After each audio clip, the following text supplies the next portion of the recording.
오늘 함께 나눌 말씀은 로마서 10장의 말씀입니다. 로마서 10장 14절부터 21절까지의 말씀.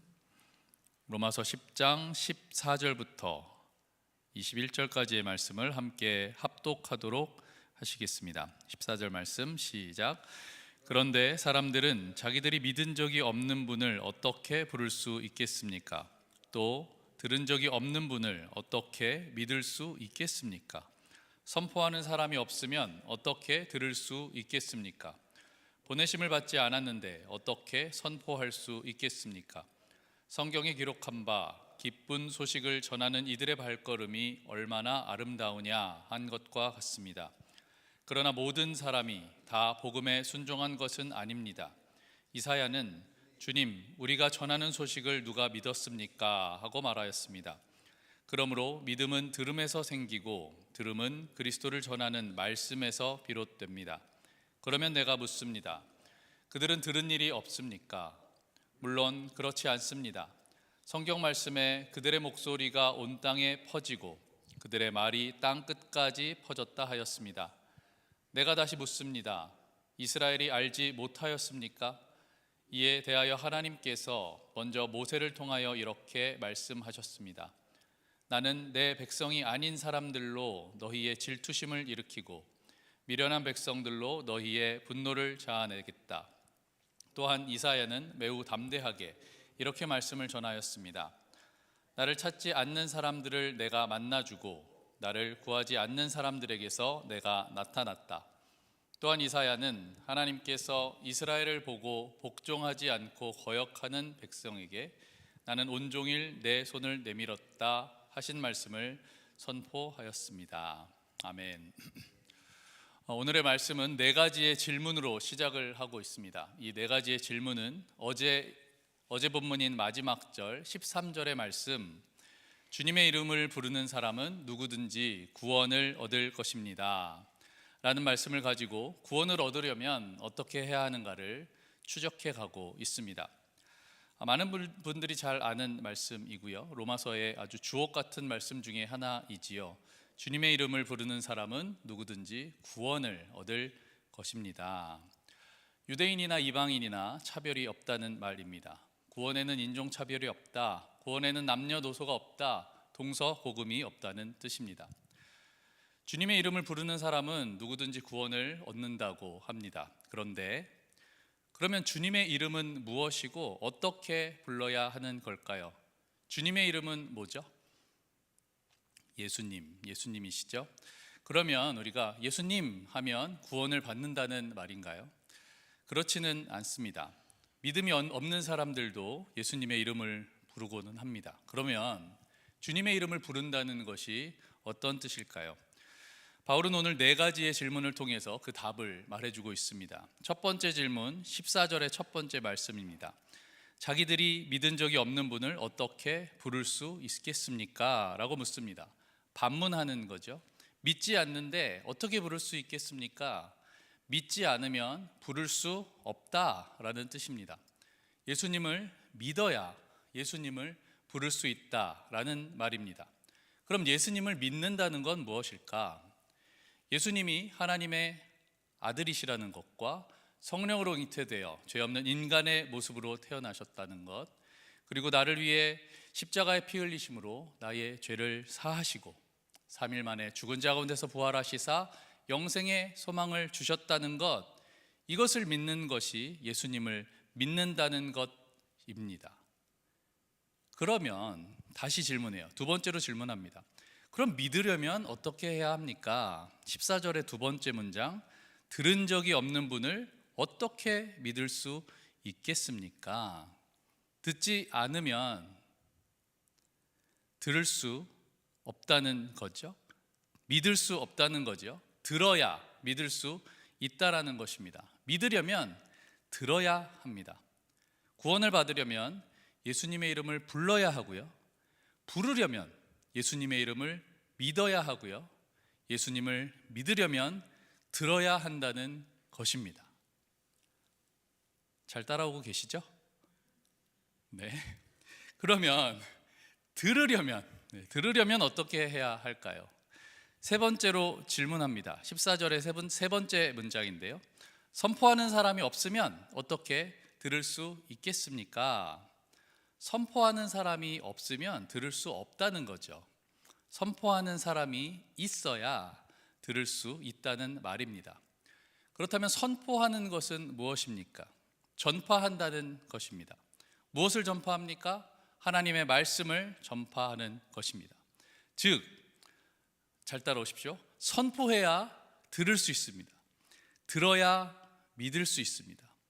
믿어야 부를 수 있고, 부르는 자는 구원을 얻을 수 있다는 것을 이렇게 역으로 추적해가고 있는 것입니다.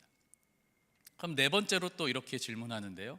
15절, 보내심을 받지 않았는데 어떻게 선포할 수 있겠습니까? 보내심을 받지 않으면 선포하지 못한다는 거잖아요. 보내심을 받아야 선포할 수 있다는 것입니다. 그렇다면 보냈다는 근거가 어디 있을까요? 바울은 이 말씀을 이사야의 말씀으로 대답해 주고 있습니다. 15절 말씀, 성경에 기록한 바 기쁜 소식을 전하는 이들의 발걸음이 얼마나 아름다운가. 이 말씀은 이사야 52장 7절을 요약한 것인데요. 6절과 7절을 조금 더 자세히 풀어보면 다음과 같습니다. 포로로 끌려갔던 이스라엘 백성들이 하나님의 이름을 알게 될 것이다. 이 소식을 전하기 위해 산을 넘어 달려오는 저 발이 얼마나 아름다운가. 평화를 외치며 복된 소식을 전하며 구원을 선포하며 너희 하나님께서 통치하신다 라고 말할 것이다. 바울은 이미 복음을 선포하기 위해 보내심을 받은 자들이 있을 것이라는 예언의 말씀을 전합니다. 그리고 바울 자신이 예수 그리스도를 전파하는 모든 자들이 이 기쁜 소식을 전하려고 보내심을 받았다라고 말하고 있습니다. 그리고 지금은요, 바로 우리가 평화를 외치며 복된 소식을 전하며 구원을 선포하면서 우리 하나님께서 통치하신다라는 이 기쁜 소식을 전하는 자들인 것입니다. 그러므로 우리는 우리 교회만 견고히 세울 것이 아니라 나 하나만, 우리 가족만 구원받고 잘 먹고 잘 살려는 것이 아니라 이 기쁜 소식을 전해야 하는 사명과 책임이 있는 자들임을 잊어서는 안 됩니다. 그러면 이 기쁜 소식을, 이 복음을 전하기만 하면 모두가 다 받아들이고 순종했을까? 바울은 16절의 말씀에서 이사야 53장 1절의 말씀을 인용하면서 그렇지 않다라고 말하고 있습니다. 주님, 우리가 전하는 소식을 누가 믿었습니까? 믿지 않았다라는 것을 반어적으로 표현하고 있는 말이지요. 지금 이스라엘이 그렇다는 것입니다. 지금 유대인들이 그렇다는 것입니다. 예수님을 믿는 우리가 그렇다는 것입니다. 이스라엘 백성들은 선택받은 백성들이었습니다. 하지만 하나님은 이스라엘만 구원하시겠다라고 말씀하신 적이 없습니다. 먼저 선택하신 이스라엘 백성들을 통해 온 세상을 구원하기를 원하셨던 것입니다. 그러나 이스라엘 백성들은 어떻게 했나요? 자신만이 선택받은 백성이라며 자기들만 구원받는다 생각하고 자신들을 제외한 모든 사람들을 이방인으로 규정하고 배척하고 자기들만의 높은 담을 쌓았습니다. 하나님의 뜻을 오해하여 자신들이 지켜야 할 규범을 만들고 그것이 하나님의 뜻인 것처럼 행동하였다는 것입니다. 그 결과 그렇게 기다렸던 메시아 예수 그리스도께서 오셨는데도 이스라엘은 메시아를 알아보지 못하고 십자가에 못 박은 것입니다. 그리고 그 후에도 계속해서 깨닫지 못하고 있는 것입니다. 우리도 예수님을 믿는다고 하지만 정말 우리가 믿고 생각하고 지키고 행동하는 것들이 정말 예수님이 원하시는 것이 맞는지 우리는 이 이스라엘의 실수를 거울 삼아 되돌아보아야 합니다. 천주교의 폐단과 진리를 떠나 타락한 모습을 보고 개혁한 것이 우리 개신교인데, 이 개혁한 것이 1517년 마르틴 루터가 비텐베리크 성당에 95개조 반박문을 붙인 게 벌써 500년이나 흘렀습니다. 우린 500년이 지난 지금 과연 우리 개신교 가운데, 우리 교회 가운데 폐단과 타락이 존재하지 않는다고 말할 수 있을까요? 그리고 마치 아버지의 허물을 들추는 것과 같아 민망하고 송구하지만, 우리 디트로이트 한인연합 장로교회가 55년이 지난 지금 과연 우리에게는 폐단과 타락이 존재하지 않는다고 말할 수 있겠습니까? 우리는 예수님의 뜻을 올바로 알고 올바로 행하고 있는 것인가? 우리는 믿음을 지키고 있는가? 우리의 믿음의 현 주소는 어디인가? 바울은 17절에 말합니다.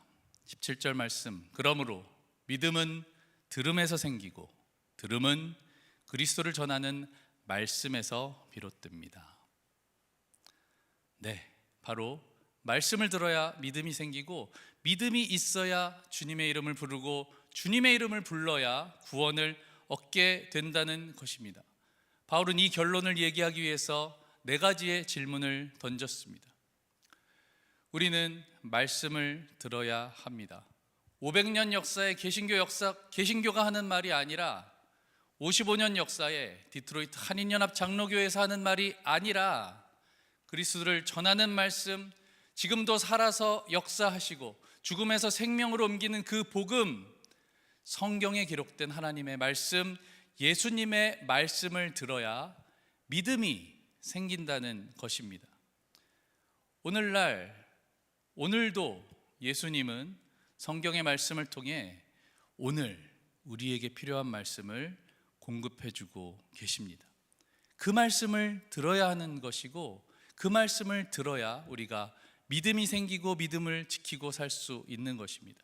그런데요, 듣지를 않습니다. 그러니까 믿음이 자라지를 않습니다. 계속해서 열매를 맺지 못합니다.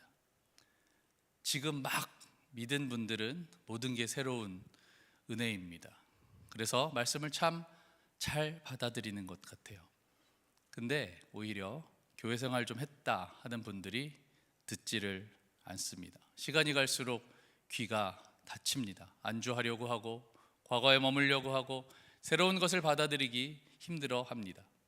해오던 것으로, 눈에 보이는 것으로 하려고 하지요.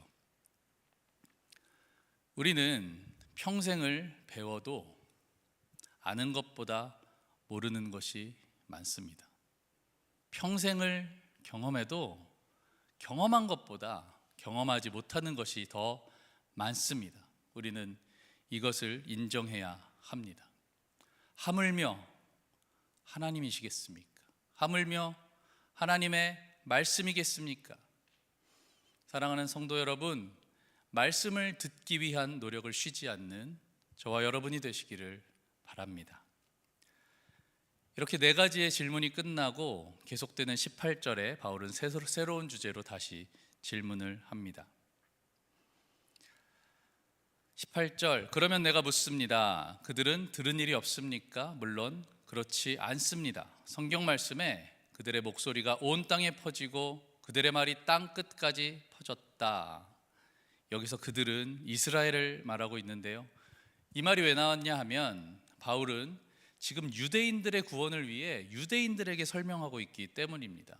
하나님의 말씀을 들어야 믿음이 생기고, 믿음이 있어야 주님의 이름을 부르고, 주님의 이름을 불러야 구원을 얻는데, 이스라엘이, 유대인들이 우리 듣지 못했는데 라고 반문할까 봐 미리 질문한 것입니다. 듣고 믿어서 주님의 이름을 부르면 구원을 받는 거야. 근데 왜 듣지를 못하니? 니네 듣지 못했다고 할 거야? 아니, 절대 그럴 수 없어. 이 말씀을 들어봐봐.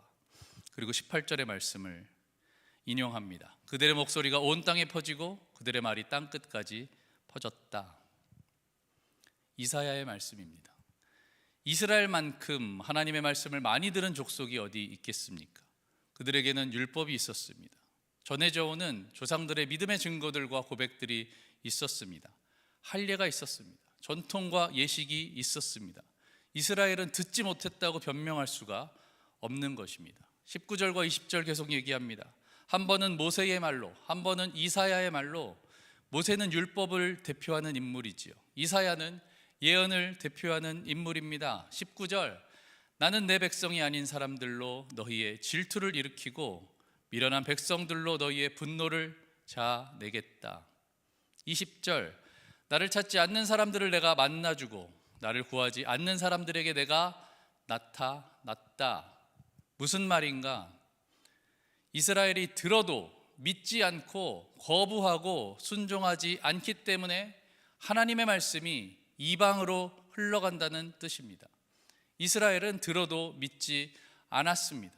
사랑하는 성도 여러분, 하나님의 말씀을 듣고 계십니까? 들었다면 들은 대로 믿고 받아들이고 순종하고 계십니까? 그저께 커피 브레이크에서 씨 뿌리는 자의 비유를 함께 공부했습니다. 잘 아시는 말씀이시죠? 씨는 예수님의 말씀을 말합니다. 그 말씀이 길가, 돌짝밭, 가시덤불, 좋은 땅에 떨어지죠. 이 땅들은 말씀을 듣는 사람들의 마음, 태도, 자세, 그리고 말씀을 듣고 난 후의 반응을 말합니다. 먼저 길가에 떨어진 씨는 그 말씀은 싹을 내지 못하고 새가 와서 쪼아 먹었습니다. 사탄이 와서 빼앗아 가버렸다는 뜻입니다. 돌짝밭에 떨어진 씨는 그 말씀은 싹이 났지만 해가 뜨자 타버리고 말라버렸습니다. 환난이나 박해 앞에서 쉽게 넘어졌다는 뜻입니다. 가시덤불에 떨어진 씨는요, 그 말씀은요, 싹은 났지만 가시에 막혀서 열매를 맺지 못했습니다. 세상의 염려, 재물의 유혹, 다른 일의 욕심 때문에 믿음의 열매를 맺지 못했다는 뜻입니다. 그렇다면 좋은 땅은요, 싹이 나고 자라서 30배, 60배, 100배의 열매를 맺었다고 합니다. 잘 알고 계시죠? 성경은 그 말씀을, 그 열매를 맺은 이유를 뭐라고 설명하는가? 말씀을 있는 그대로 받아들였기 때문이다 라고 말합니다. 수년간 혹은 수십 년간 매일 혹은 매주 말씀을 들은 성도 여러분, 여러분은 어떤 땅이십니까?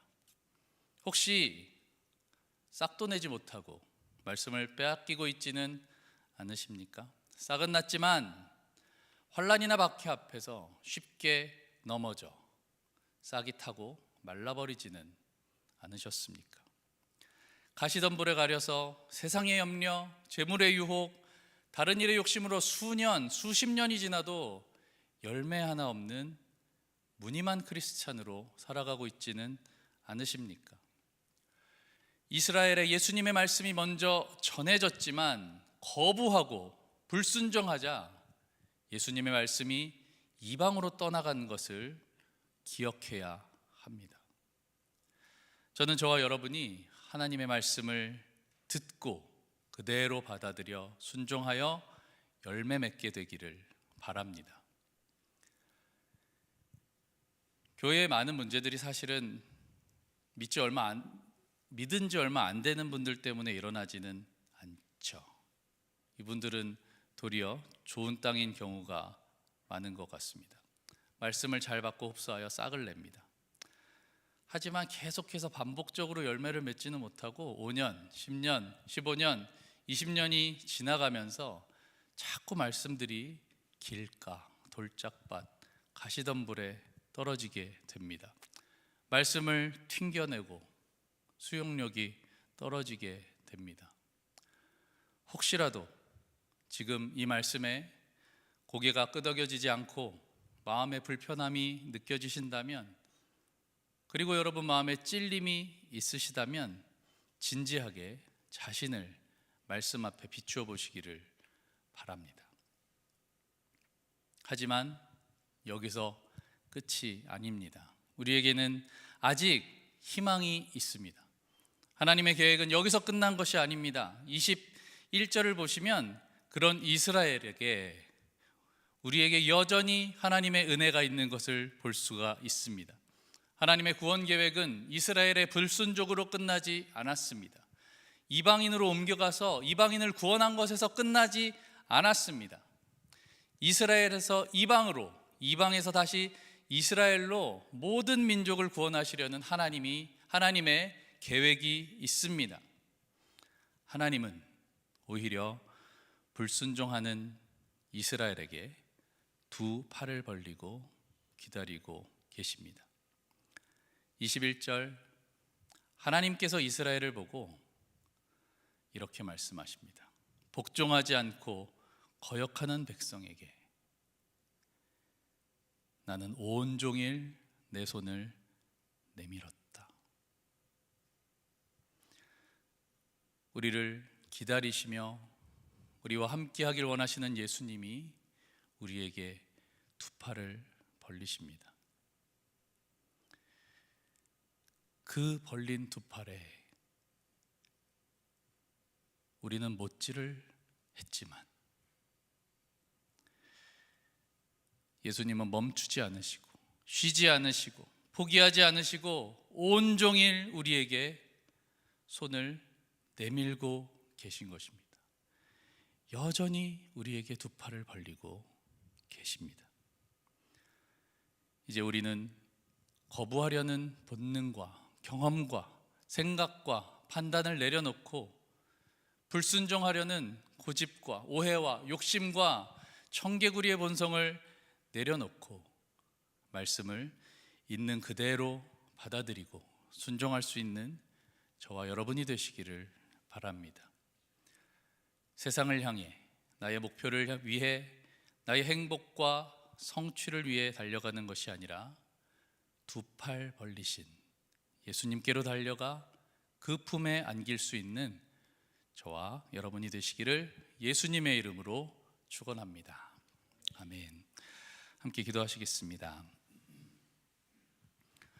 두 가지의 제목으로 기도할 텐데요. 첫 번째로 우리가 말씀을 듣고 믿어 주님의 이름을 부르고 그 구원의 감격이 날마다 새롭게 하여 주시옵소서. 그로 인해 우리가 열매 맺는 삶 살아갈 수 있도록 함께 하여 주시옵소서. 함께 기도하겠습니다. 두 번째로는 새신자 교육, 세례 교육, 유스의 컨퍼메이션이 진행되고 있습니다. 지난번에 담임 목사님이 영적 전쟁이라고 말씀하셨습니다. 이분들이 좋은 땅 되어서 하나님의 말씀을 잘 받아들이고 예수님을 영접할 수 있도록, 예수님을 나의 구주로 재고백할 수 있도록 이분들을 위해서 또한 함께 기도하도록 하겠습니다. 함께 기도하겠습니다. 하나님 감사합니다. 오늘 말씀을 통해서 하나님, 이스라엘은 하나님의 말씀을 거부하고 받아들이지 않았지만 아버지 하나님, 여전히 그들에게 두 팔을 벌려 이스라엘 백성들을, 그리고 우리들을 부르시는, 기다리고 계시는 예수님을 말씀을 통해 보았습니다. 아버지 하나님, 우리가 말씀 앞에 정직하게 하시고 말씀 앞에 순종하게 하여 주시고 그 말씀을 온전히 좋은 땅 되어서 받아들여 30배, 60배, 100배의 열매를 맺는 귀한 삶으로, 크리스찬의 삶으로, 예수 그리스도의 꿈을 이루어드리는 삶으로 나아가게 하여 주시옵소서. 아버지, 새신자 교육이 진행되고 있습니다. 세례 교육이 진행되고 있습니다. 컨퍼메이션의 교육이 진행되고 있습니다. 아버지 하나님, 이 영적 전쟁 가운데 아버지 하나님, 이 모든 분들이 좋은 땅 되어서 하나님의 말씀을 있는 그대로 받아들이게 하여 주시고, 하나님 그 말씀을 들을 때에 그 말씀을 듣고 예수 그리스도를 주라 시인하여 하나님 구원으로 나오는 놀라운 역사가 있도록 아버지 하나님, 모든 일정 가운데 아버지 하나님, 교육받는 분들 가운데, 교육하는 우리 목회자들 가운데 함께 하여 주시고 붙잡아 주시옵소서. 모든 것을 주님 앞에 맡기고 주님의 뜻이 우리를 통해서 이루어지기를 간절히 소망합니다. 그렇게 주님 앞에 기도하며 나아갑니다.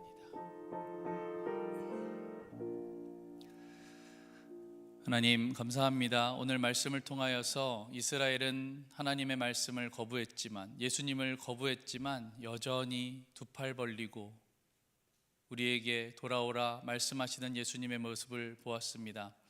아버지 하나님, 우리도 이 땅 살아갈 때에 아버지 하나님, 예전에 영접한 예수 그리스도가 아니라 오늘 지금 이 시간 말씀하시는 그 예수님의 말씀을 듣고 주님을 주님이라 고백하고 주님을 불러 우리 삶 가운데 구원의 감격이 충만하게 하여 주시옵소서.